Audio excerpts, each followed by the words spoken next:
Ang pang-hold up ng riding in tandem sa isang Indian national sa Malabon City. Ang biktima, marunong daw kasing magkarate, kaya napatakbo ang mga sospek. Nasa frontline ng balitang yan, si Carrie Cator. Sa CCTV footage na ito, makikitang dumaan ang motorsiklo ng isang lalaking naka-checker na polo.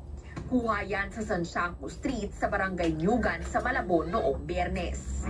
Maya-maya lang sinundan siya ng riding in tandem na tila parehong nakasuot ng itim na damit. Binuntutan nila ang lalaki hanggang sa makarating sa kanyang bahay. Nang palabas na sana muli ng gate ang biktima, biglang bumaba ang angkas ng motorsiklo. Sinubukan niyang sugurin ang lalaki pero agad itong nakailag at nakalaban. Mabuti na lang din at hindi armado ang mga sospek.